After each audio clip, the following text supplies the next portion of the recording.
Nazereen, indeed a privilege for us as a radio pulpit, as a Christian radio station, to be involved with eDeaf. Where did it all start for you? Okay, fantastic. So eDeaf was established in 2007, the 1st of July. My partner, Jessie Kotia, both had the vision and the aim to establish a deaf-owned business that will empower deaf people, because many deaf people were not finding any employment after work. So we have been established for 10 years. This is our 10th anniversary this year. Wow, congratulations, 10 years down the line. Certainly you must have made a huge difference in a lot of people's lives. Would you care to share about that? Absolutely.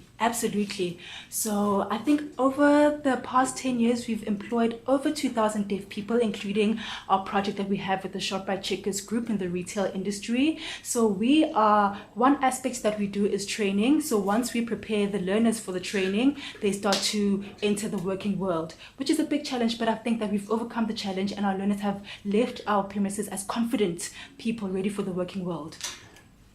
What sort of training do you provide here at eDeaf? Absolutely. So the projects that we offer is IT level 3 and level 4. We've got AET, which is adult English training, level 2, level 3. When they're done with that, they can proceed to IT. So if they have maybe other options, they can be part of the Shoprite Checkers retail industry. So we are responsible to make sure that they get employment. We also work very closely with our interpreters should they enter the working world, so that communication is very, very clear as well. And we also make sure that we have sensitization workshops for the companies as well, because they're not sure how deaf culture works. So we just need to sensitize them and tell them what to expect when deaf people enter the working world. How did you feel when you found out that Radio Pulpit was going to be involved with eDeaf and also sponsoring learners to come here? My goodness, it just gave me goosebumps, I must tell you. It's the first time in 2010 when we picked up, when there was an interview. I think Jessie was there as well with Radio Pulpit. And I think up till now, you've been sponsoring us for 7 years. It is such an amazing relationship that we've got with you. Our partnership is so amazing and I value it so much.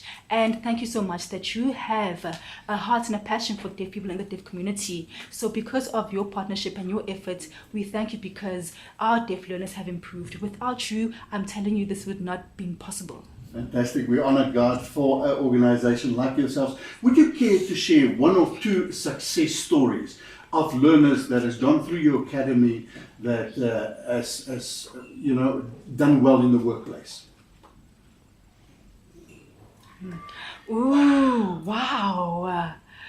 There's lots. There's many, because everyone has their own personal achievements. But one person that I pick up, so we've had interviews and they've been interviewing this person so many times. He's part of the retail industry. So now he's a trainee manager for the Shoprite Checkers group, and it is amazing. He's achieved so much.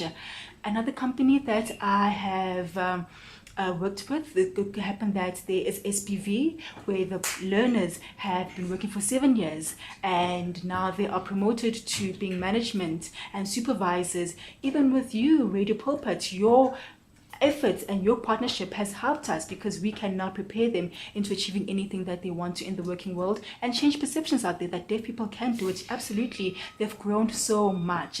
Even the percentage of their learning and their skills development has grown so much. Even as us, as our facilitators at eDeaf, we work very closely with our deaf candidates, and it's through this relationship that we provide confidence and trust. I'm very proud of these people. Bit of a strange question, but how did you feel when a radio station where you need to listen to sound basically became involved with an organization such as yourself, eDeaf?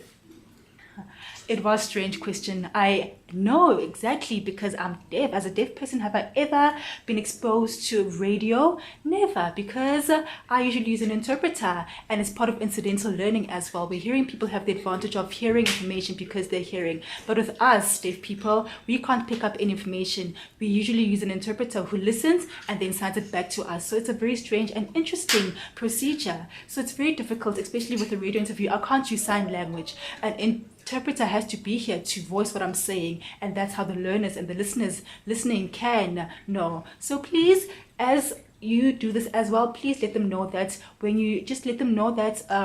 we are deaf people and we lose a lot of information via radio. With hearing people, it's so easy. You can drive and hear there's an accident down the road. You can hear anything that's happening around the world. But with us as deaf people, we can't. We're not with an interpreter all the time. If we are with an interpreter, the interpreter has to tell me, oh, watch out, make an off-ramp here because there's an accident going forward. So incidental learning plays such a major part in our world, and access to information makes very, very important. So please keep it in change, and please keep it please make it known that the interpreter as well, that interpreters have to voice and make it sure that they have access to your information going forward. Fantastic. Nazereen, the way forward. 10 years now in the making, the way forward. How do you see the future forward? Absolutely. We are focusing on recruitment. That is my biggest aim right now.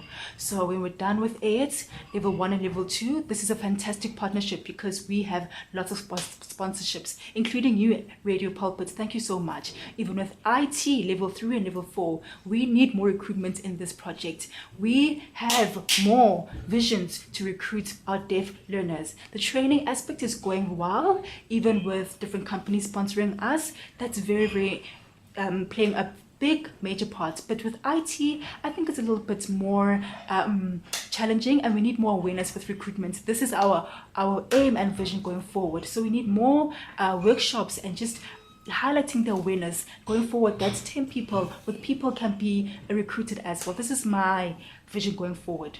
Nazereen, indeed a privilege for Radio Pulpit to be part of your life and your organization here. May God richly bless you, give you wisdom and insight to take this organization even to greater heights.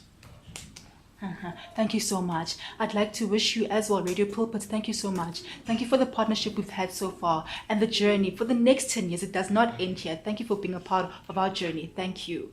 Thank you, Nazereen.